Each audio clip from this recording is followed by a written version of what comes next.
بسم الله الرحمن الرحيم. الحمد لله رب العالمين، والصلاة والسلام على رسول الله وعلى آله وصحبه ومن والاه، أما بعد.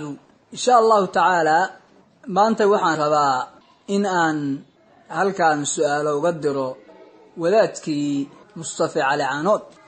waxaan soo dhameeyay radigii aan ku cadeynayay Mustafa inuu marka koobaad uu yahay nin caami ah, waliba caami hoose ah. si fiican bayna u soo cadaatay oo qof kasto aqal leh oo aan mutacassib ahayn ama isla markaas aan xaqid ahayn oo xaq la cadeeyay aan isdiisinaynin oo aan dafiraynin oo cadaatay. xalaqaadkii magacooda uu ahaa Cawnul Macbuud fi radd ala al-jaahil at-takfiri Mustafa Caanood waxay ahaayeen xalaqaad runtii banaanka aan ku soo dhignay waxa uu Mustafa yahay. dadka kaliya ma ahane asaga iyo ardadiisa ay ku ogaadeen mustawaha uu joogo asaga laftigiisu. waxaan doonayaa insha Allah taala in aan kuwa asagu duubay ogaalkay si rasmi ah 3 xalqo u soo saar. waa jireen iska soo tuurid muxaadarooyin u jeedinayo ibliis hadduu ka sheekaynayo yani waxyaalaha fujuurka fil khusuma ila yaab kale wuxuu hoosta way kaga jiraan iska oranay biduuni burhaan, biduuni bayina, biduuni taqwa, biduuni wara' diin ba agtiisa ma marin ba is oranaysa. qofka khasmigaaga ah in aad wax allaala waxaad aragtid ba ku nabtid ku nab yani ku nab waa isaga nabaya. waa jireen marka xayaalo uu iska soo tuurahay meeshu arkaba iska tuur. dhaqankaasina maaha dhaqan qof Ilaahay ka baqay. kuwiisa dambe marka hadii Allah inoo insha Allah taala waa bilaabaya ridi ku saabsan wixii dhexdooda ku yimid. wax la yaab leh oo badan ba dhexdooda ku yimid oo diinta ka fog, oo islaantinimada ka fog, oo waraca ka fog, oo Allah ka cabsiga ka fog ayaa ku yimid oo ku tusahaya ninka nin diin rababa inuusan ahayn, nin diin rababa inuusan ahayn la yaab leh oo wixiisu inaysan Ilaahay dartiba ahayn. qaraa'in ku tusaysa inaysan Ilaahay darti ka ba ahayn ee la yaab leh tanaqudad cajiib ayaa ku soo baxay insha Allah taala. waa bilaabaya silsilada magacay qaadan doontana waxa weeye baraa'atu as-salafiyiin mimma iftara alayhim ahlul bid'ah al-haqidin. baraa'atu as-salafiyiin mimma iftara alayhim ahlul bid'ah al-haqidin. waa ka daba tag muxaadarooyinkii Mustafa Cali Caanood iyo cadaynta beenaha ku jira insha Allah taala. halka madashaasaan ku wada hadli doonaa wixii uu soo dhigay oo la yimidna waa dul istaagi doonaa hadii Allah. tani waa dhextaal radigii hore Cawnul Macbuudka iyo baraa'atu as-salafiyiin u dhaxeeya. waa su'aalo aan u dirayo si toos ah shakhsiyada Mustafa Cali Caanood. aan rajaynayo inuu ka soo jawaabo.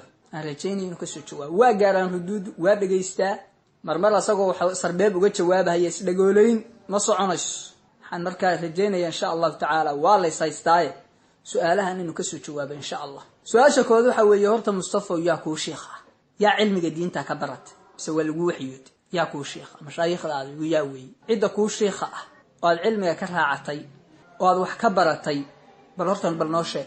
su'aasha labaad waxay oranaysaa qofka Soomaaliga ah asalkiisu muxuu yahay? ma muslim ba, ma gaal ba, mise midna ma? yani marka qof Soomaali ah la dadku waa gaalayo oo muslimiin. qofka marka muslimka ah ee qofka Soomaaliga ah ama dadka Soomaalida ah maxaa u asal ah? ma gaala qofka Soomaaliga marka iltimo waxa uga xisaabtamaysaa gaal ilaa inaad islaantinimadiisa ogaatid mooyee, mise waxa uga xisaabtamaysaa muslim ilaa inaad gaalnimadiisa ogaatid mooyee, mise labada midna uga xisaabtamaysa oo gaalna ma aha muslimna ma aha. su'aasha saddexaad waxa weey gaal hadduu asal u leeyahay inuu gaal yahay Soomaali ma murtad ba mise waa gaal asli? ma gaala asliyiina mise waa gaala murtadiin? su'aasha afraad waxa weey gaala murtadiin ah haddii ay yihiin goormay gaaloobeen? maxay ku gaaloobeen? yaa xujada ku oogay? saddexdaas iska saaranta. gaala murtadiin haddii yihiin goormay gaaloobeen? maxay ku gaaloobeen? yaa xujada ku oogay? ahlu cilmiyo inta xujadu ku oogay gaalisiyo diinta ka saaray si dawaabid loo helo sharciga ah. su'aasha shanaad waxay oranaysaa asalka Soomaaliga hadduu islaam u leeyahay, islaam u yahay, gaalnimo hadduu ku dhaco asalka hadduu qofka Soomaaliga ah asal uu islaam yahay oo aan diintiisa la isweydiinaynin asal Soomaaliga qof Soomaaliga aragtay asal aad qaadanayso inuu muslim yahay, haddii uu ku dhaco gaalnimo wax dawaabid iyo shuruud loo fiilinayo ma jiraan agtaada soo hore laga gaalisiinay. lambar 6 Soomaaliya ma guri gaala mise waa guri islaam? Soomaaliya waa la yaqaanaa inta ay tahay ma guri gaala mise waa guri islaam. lambar 7 salafiyiinta maxaad ka aaminsantay? salafiyiintan aad hayaantan saaran tahay معاك أمسنت مقالة مسوى إسلام مقالة مسوى إسلام فرق ذا كله الدين تونس بشيكته سيدا إخوان المسلمين تبليغ اعتصامك معاك أمسنت مقالة مسوى إسلام صوفية ذو أكتر هذا محيكيه نوعيه ذو كل دوان مقالة مسوى إسلام عامضة تاجرسن وحنكون شيء صوفية كما ضله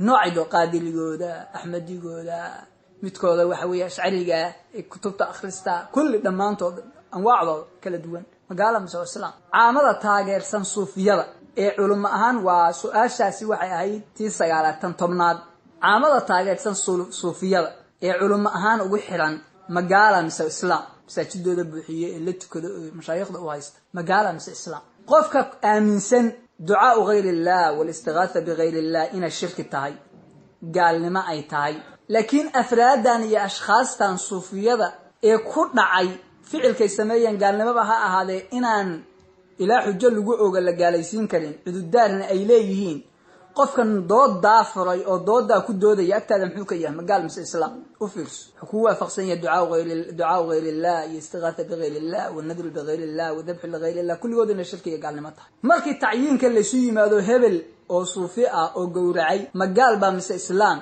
كدود إن ضوابط له في لا إيجو أو عدود دار وتشرو قف كيسا يكتب مقال بكية مس الإسلام سؤال شو حيبان فيلا سؤال شو طبناد سؤال كوي طبناد sheekada sheegaysa inaad mahdi sheegatay maxaa ka jira sheekada mahdiga maxaa ka jira hadda ma aaminsantahay inaad mahdi tahay wasla su'aashii 11aad hadaadan aaminsanayn inaad mahdi tahay ma ku soo martay noloshaada maraad aaminsanayd inaad mahdi tahay su'aasha 12aad waxay oranaysaa dawladaha caalamka islaamka dawladaha Soomaaliya Masar Saudi Suudaan kulligood dhowr iyo konton dawladood hal mid oo islaam aad ogtahay ma jira hal mid oo islaam وهذا أكتهي متشرع هدي أي دولة سجاليهين شعوب توضى دولة آمن سن إني مدحض عني مدحض ذي تاي دولة إني دولة ديين شعوب تأمن سن مقالة مس إسلام سؤالها أيام كون صدر إن شاء الله جوابه ذنا وأنكادون